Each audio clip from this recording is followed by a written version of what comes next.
Good morning. My name is Liza.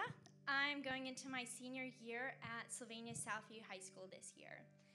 And when I was born into a family of Jewish refugees who came to America from the Soviet Union. And when I say Jewish, what I mean by that is Jewish. We celebrated Hanukkah, and our rabbi was our neighbor, but that was the extent of my exposure to faith as a child. When I was 1 year old, my mom and my dad got a divorce, and from that point on, my dad started moving around a lot. So whether he lived in New York or California or London, it just felt like he missed a lot of my life. You know, my dad felt far, and I felt fatherless.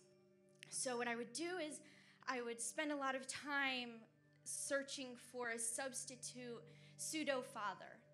And it never worked out because they either didn't love me the way I wanted them to, or they would get taken away from me, and I was just really bitter about that.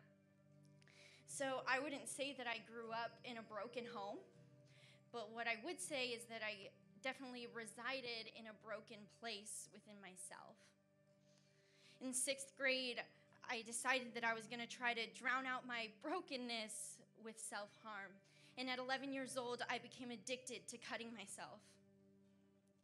By 8th grade, I just felt so unwanted and empty and lost. And I had just completely placed my identity in boys. I would do anything physically for a brief and false feeling of being wanted and good enough and filled.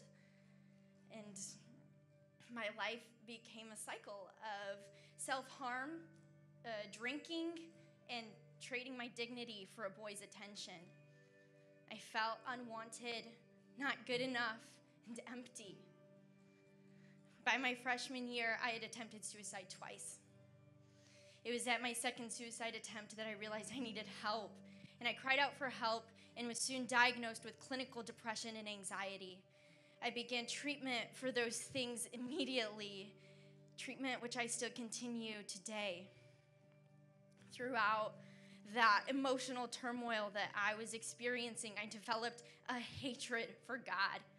I spoke out against all types of faith. I ridiculed believers, and I would zealously dispute anybody I possibly could about the existence of a God.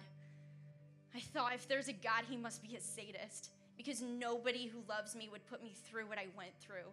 I thought, if I ever meet God, I'm going to spit in his face.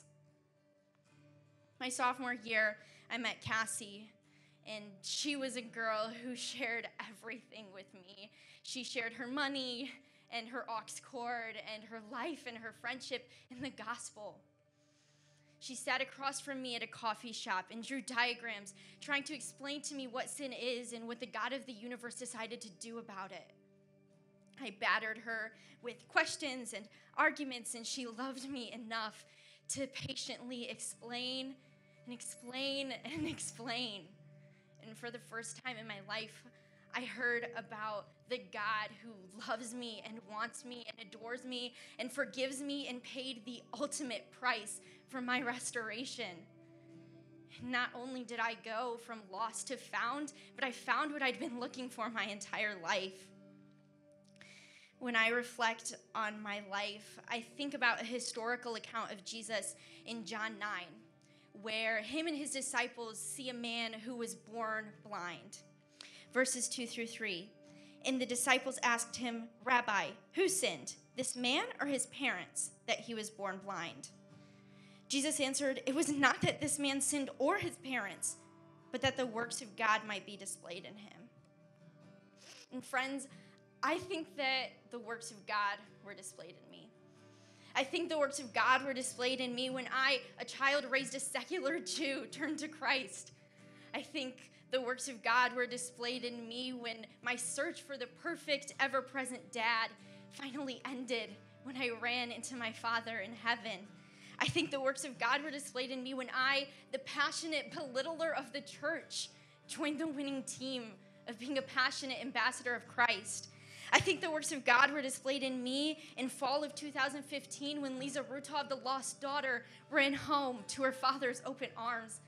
I think the works of God were displayed in me when February 2017 passed, marking 1 year clean of self-harm. And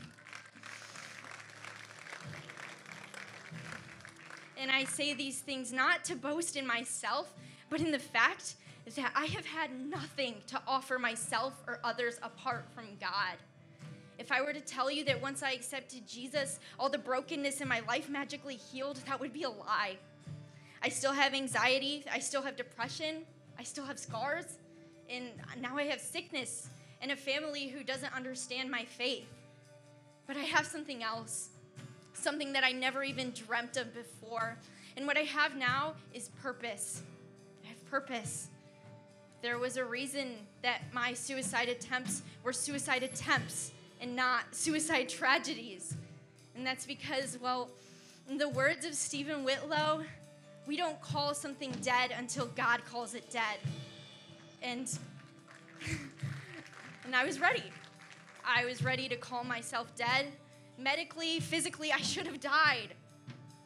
But when I called myself dead, God called me his child. When I called myself dead, God called me his friend. When I called myself dead, God called me worthy. When I called myself dead, God called me free. When I called myself dead, God called me alive. When I called myself dead, God called me. And he told me to rise because he wasn't finished with me yet. And I would like to suggest that as long as you are alive, as long as you are here, that he's not finished with you either. And that's my redemption story. Thank you.